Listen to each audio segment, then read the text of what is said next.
Bonjour à tous, on se retrouve pour une nouvelle vidéo sur la E46 où je vais refaire tout le freinage du train arrière. Donc je vais remplacer un étrier, les disques, les plaquettes et également refaire le réglage du frein à main. Donc je vois souvent des réponses qui sont incorrectes concernant le réglage du frein à main. Beaucoup en fait conseillent d'utiliser en fait le réglage au niveau des câbles, au niveau du levier. Mais en fait c'est pas du tout comme ça que ça se fait. Et du coup je vais vous montrer dans la vidéo la bonne méthode. Avant de commencer, je tiens à remercier tous ceux qui laissent des commentaires et qui se sont abonnés. Donc pour vous remercier, j'ai un petit peu investi dans du matériel. Donc comme vous pouvez le voir, je suis un peu plus visible qu'habituellement et ça va peut-être un petit peu moins bouger. J'ai acheté du coup un trépied et une lampe spéciale pour filmer. Donc ça devrait être un petit peu mieux pour vous. Vous y verrez un petit peu mieux quand je serai sous la voiture. En termes d'outillage, vous aurez besoin d'une douille longue de 10 pour les écrous de réglage autour du levier de frein à main. Ensuite, d'une clé type BTR de 6 pour enlever la vis de position des disques. Ensuite, pour enlever les coulisseaux des étriers, vous aurez besoin euh, donc d'une T45 en Torx. Ensuite, pour défaire les étriers, vous aurez besoin donc soit clé plate de 16 ou douille avec. Moi j'ai pris une rallonge pour avoir un peu plus de force. Également une clé plate de 9 pour défaire les vis de purge. Un tournevis pour venir tourner la bague de réglage du frein à main au niveau des patins à l'arrière. Également une petite masse pour sortir les disques s'ils ne veulent pas coopérer. Et également un repousse piston ou alors on peut également utiliser un serre-joint. Il faudra évidemment du nettoyant frein, du dégrippant et de l'essuie-tout. Je ne l'ai pas précisé, mais évidemment, il vous faudra de quoi lever la voiture et la stabiliser. Donc, des chandelles, également un cric, donc soit un petit comme ça, ou alors, ce qui est un petit peu mieux, un gros comme ça.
On repousse les coulisseaux pour pas qu'ils se bloquent dans le support.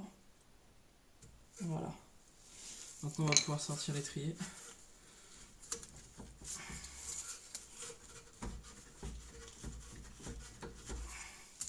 Avant ça, je vais chercher de quoi le maintenir. Donc, on peut soit mettre une caisse ici pour le poser dessus, Il y en a qui le laissent pendre sur les durites, moi j'aime pas ça. Et moi ce que je préfère utiliser c'est prendre des tendeurs de... Je crois que c'est principalement pour les vélos, des tendeurs de vélo. Et je vais venir l'accrocher là.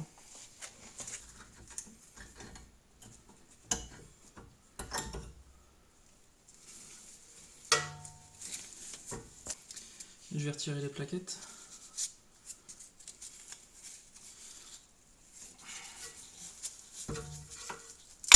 Voilà, la première. La deuxième. Et on va le laisser pendre.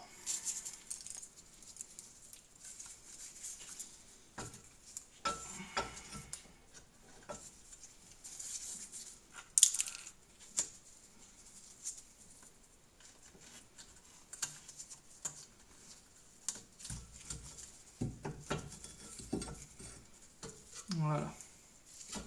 Maintenant je vais pouvoir enlever le support d'étrier.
Donc maintenant que c'est à peu près nettoyé, je vais vous montrer en fait comment on fait le réglage. En fait, le réglage il consiste à venir pousser les patins vers du coup l'intérieur du disque.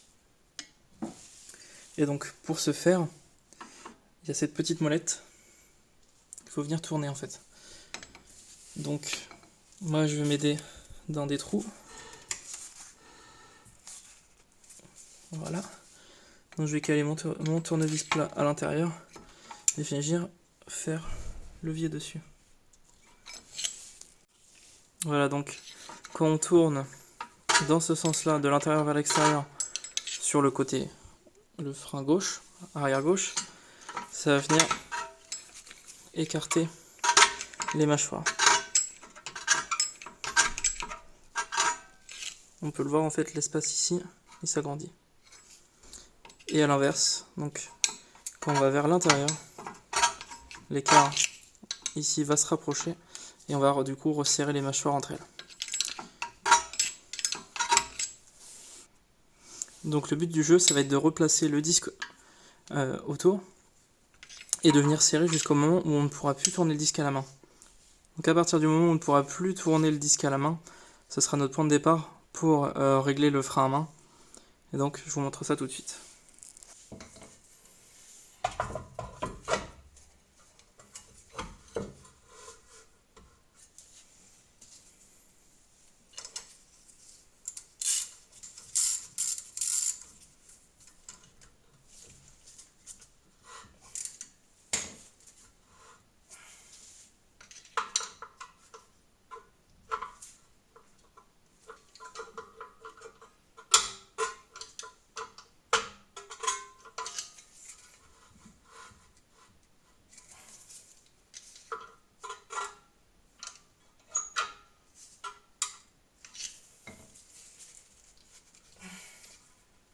Voilà.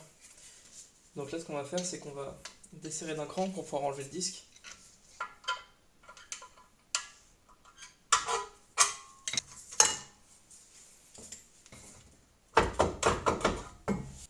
Et donc ce qu'on va faire, c'est qu'on va desserrer de 10 crans la vis de réglage. 1, 2, 3, 4, 5, 6, 7, 8, 9 et 10, voilà. Je l'ai bien recalé entre deux. Donc là on peut voir, il y en a beaucoup qui a été rajouté. En fait c'est parce qu'il manque beaucoup de matière dessus.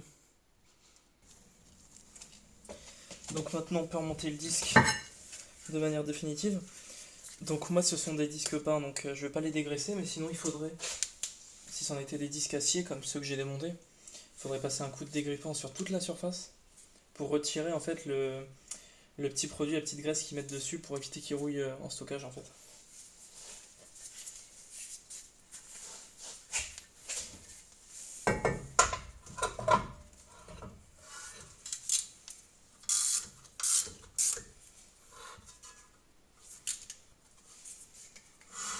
Et donc là on est censé pouvoir tourner librement sans que rien ne frotte.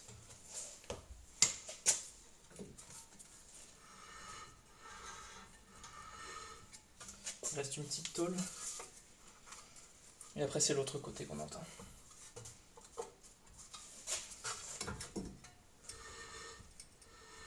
Voilà, on est bon. Donc maintenant que le disque est monté de manière définitive, on va pouvoir passer au montage du support d'étrier. Et donc moi ce que je vais faire c'est que je vais le nettoyer un petit peu parce qu'il est vraiment dans un sale état, donc je vais le brosser et passer un coup de nettoyant frein, rien de vraiment exceptionnel.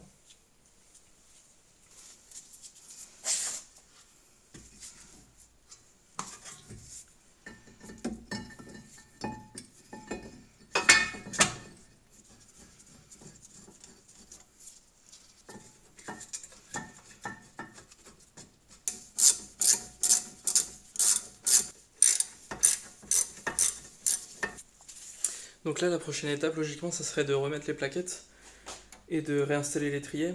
Mais moi du coup je vais le remplacer puisqu'il est grippé. Donc je vais préparer celui-ci et je vais l'installer.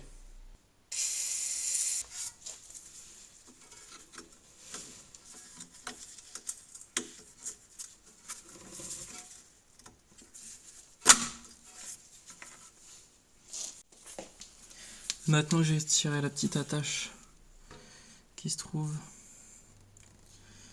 ici et qui maintient du coup le centre de la durite.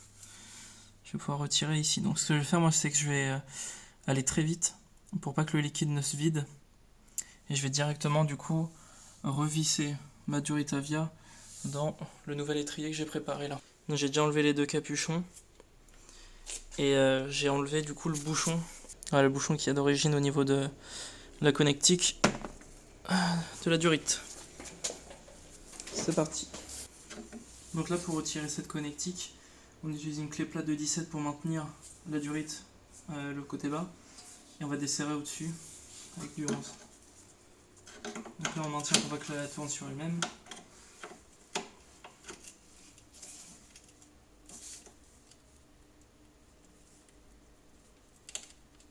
Oh la vache! Je vais mettre du dégrippant.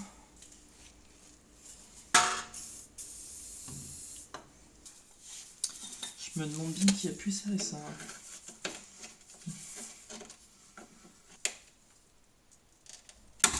Voilà. Me voilà arrivé à bout. Donc là maintenant je vais aller très vite. Parce que si on vide complètement le bocal, le bloc ABS va se retrouver à l'air libre. Et donc on aura besoin de faire une purge du bloc ABS. Et ça nécessite d'avoir le logiciel INPA. Je l'ai, mais j'ai pas envie de m'embêter avec. Voilà, je retire. J'enlève mon étrier.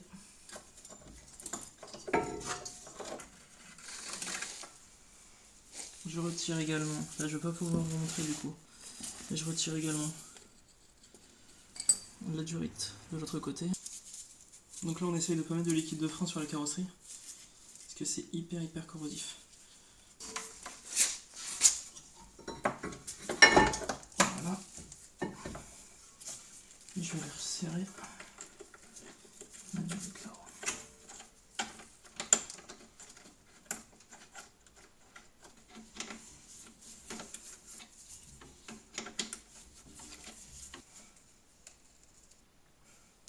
Maintenant que tout est serré, donc là on ne craint plus de fuite, je vais passer un coup de nettoyant frein pour retirer tout le liquide de frein qui a pu gicler à droite à gauche, pour éviter que ça détruise les surfaces peintes.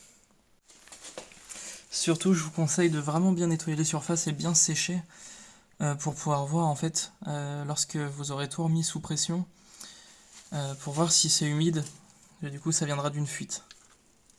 Donc maintenant je vais remettre en place le petit loquet qui verrouille la durite sur le triangle. Donc là, ma durite elle est vachement sous contrainte, donc je vais la faire tourner un petit peu.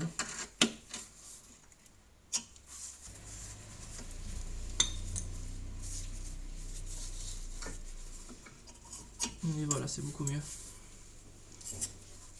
Je replace le petit loquet.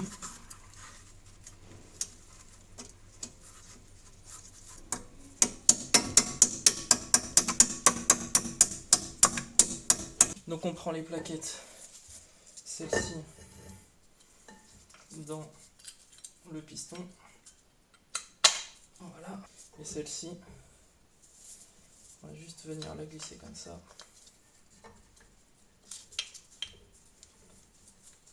Voilà.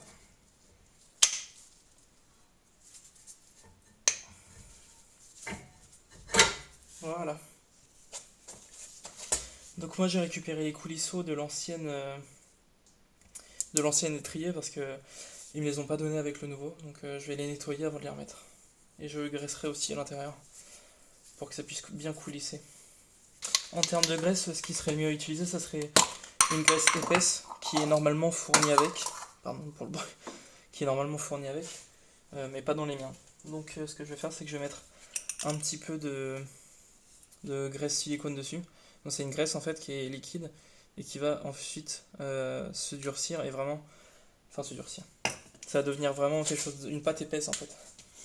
Et c'est prévu pour rester assez longtemps dans le temps en fait. On évite de s'en mettre sur les doigts quand c'est carrément chiant à enlever.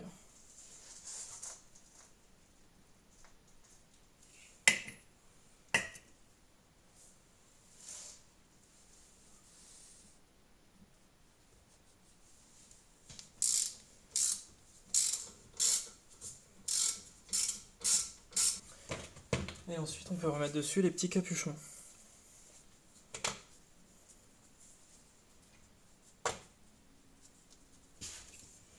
Maintenant on peut mettre le petit clip qui verrouille l'étrier sur le support. Pour le replacer, on va venir le mettre en travers comme ça. On pose de chaque côté et on appuie fort avec les mains, tout en le pivotant vers l'intérieur. Hop, on essaie de faire attention à ce qu'il soit bien tendu pour pas se le prendre dans la tête. On enfonce vraiment au maximum de ce qu'on peut faire pour éviter de le perdre sur la route, ce qui serait pas terrible. Je n'ai pas mentionné, mais faites attention du coup de l'autre côté. Il y a en fait dans la plaquette, à cet endroit-là, il y a dans la plaquette en fait à cet endroit-là de l'autre côté un capteur. Donc si vous n'avez pas pensé à l'acheter ce capteur, faites très attention en l'enlevant pour pas le détériorer. Avant de faire la purge, du coup, on va mettre du liquide de frein pour combler ce qu'on a perdu en changeant l'étrier. Donc je vais déconnecter ici le capteur de niveau du liquide de frein pour pouvoir retirer le capuchon. Voilà, on fait attention de ne pas en mettre sur sa voiture, donc je vais prendre un chiffon.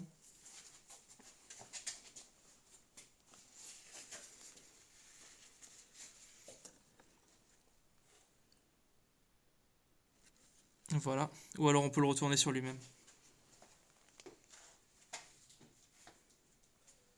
Et donc moi, comme c'est indiqué sur le bouchon, je vais mettre du DOT 4. Et donc on va remplir jusqu'au niveau maximum.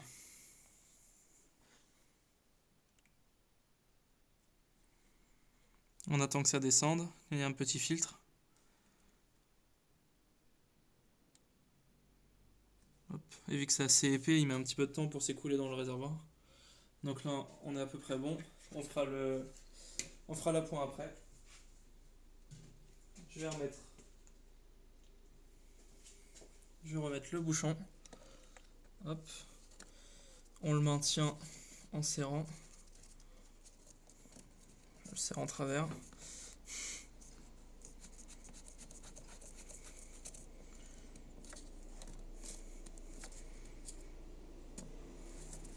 Voilà, et on peut le rebrancher.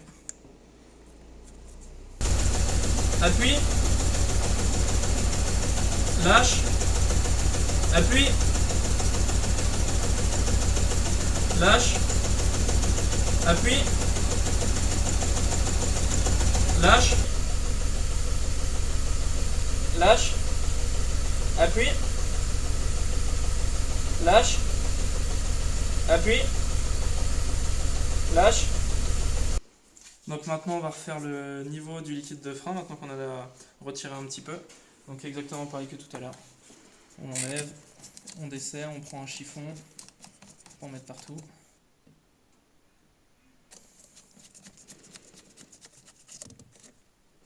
Voilà. Un petit conseil supplémentaire que je vous donne, il est possible que vous ayez une fuite au niveau de la vis de purge. J'ai déjà eu le cas sur une marque d'étrier non EOM. Et donc ce que j'ai fait, j'ai repris en fait la vis de purge d'origine de mon autre étrier. Et donc là c'est du 8 en fait, sur cet étrier là en ferro-dos. Et c'est pas forcément de très bonne facture en fait au niveau de cette vis. Sinon vous pouvez également en fait mettre du téflon autour du pas de vis, et là au moins vous serez sûr que ça fuit pas.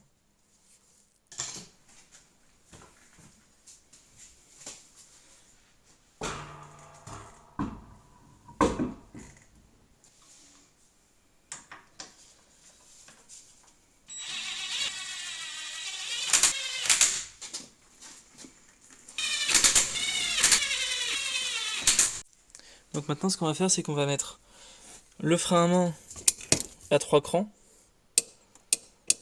À partir de 3 crans, les roues arrière doivent commencer à être bloquées. Donc on va venir serrer les écrous et on va regarder si la roue se bloque.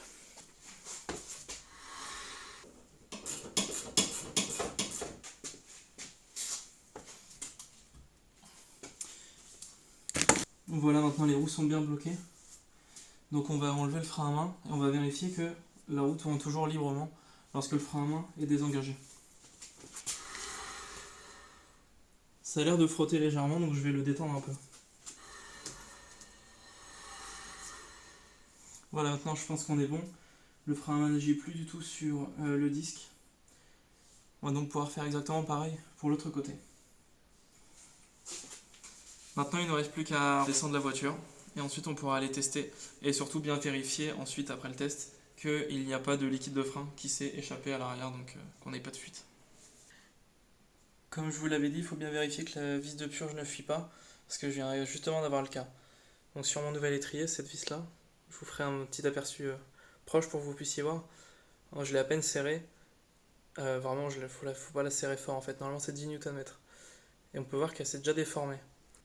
Du coup j'ai remis la vis que j'avais sur mon ancien étrier, j'ai retesté et ça ne fuit plus. Donc c'est vraiment la qualité de la vis qui est fournie avec l'étrier qui est vraiment médiocre. Je pourrais mettre un peu de téflon autour du filet pour voir, mais je préfère la changer tant que j'en ai une sous la main. On se retrouve une semaine après les vidéos que vous venez de voir. Donc j'ai pu tester le freinage comme il faut. Et donc je peux voir une différence vraiment notable. Je m'attendais pas à une telle différence, comme c'est le freinage à l'arrière, donc pour moi très peu utilisé par rapport à celui de l'avant. Et en réalité ça a vraiment amélioré le freinage. Même le ressenti à la pédale est beaucoup mieux. En fait avant les plaquettes étaient tellement usées que le piston était énormément sorti. Je pense que c'est pour ça que je devais avoir un effet un peu éponge au niveau du frein, malgré que j'avais fait déjà des purges. Donc je suis vraiment content de ce côté-là. Et suite au changement de la vis de purge, j'ai plus aucun souci de fuite. Donc j'ai contrôlé régulièrement mon niveau dans le bocal et je passais mon doigt également entre la jante pour aller sentir au niveau de la vis de purge sur l'étrier et il n'y a plus aucun souci. Donc ça c'est vraiment une bonne chose. Pour le frein à main évidemment ça change la vie. Enfin avoir un frein à main au bout de, au bout de 2 ans avec cette BM, c'est vraiment bien et je pense que tout le monde devrait le faire. À mon avis, il y en a beaucoup parmi vous qui ont vraiment des soucis de frein à main et c'est vraiment hyper récurrent en fait. Sur toutes les BM comme ça qui ont plus de 200 000, c'est quelque chose qu'on ne touche pas. Habituellement, on n'y touche pas, on n'y prête pas attention, et en fait, on se dit simplement que ça fonctionne pas, et puis voilà, on met une première, et puis ça passe. Donc, je pense qu'on doit être beaucoup dans ce cas-là à ne pas s'en occuper, et vous avez vu que c'est vraiment hyper facile, et autant en profiter si vous comptez changer un élément de freinage à l'arrière, autant en profiter pour faire ce réglage, c'est hyper facile. Et vous pouvez également le faire simplement en dévissant un boulon de la jante, on peut avoir accès. Donc évidemment, c'est un peu galère, c'est compliqué de voir. Mieux vaut lever la voiture, c'est beaucoup plus facile. Mais bon, c'est faisable aussi si vous n'avez pas envie de démonter plus que ça. Donc ce sera tout pour cette vidéo. Je vais ensuite faire des vidéos, je pense, selon ce que vous préférez. Je pourrais faire des vidéos où je pourrais parler de reprogrammation sur ces moteurs-là, donc sur les M54, avec le calculateur MS43, celui que je connais le mieux. Donc on pourra faire des vidéos reprog, pop and bang, des choses comme ça. Je pourrais vous montrer comment ça fonctionne. Et également des vidéos d'aide au diagnostic, avec par exemple BMW Scanner ou INPA. Je pourrais vous montrer comment l'installer, comment l'utiliser.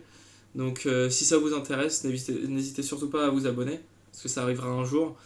Simplement pour la priorité des différentes vidéos, je vous laisse dans les commentaires me dire ce que vous préférez et dans quel ordre.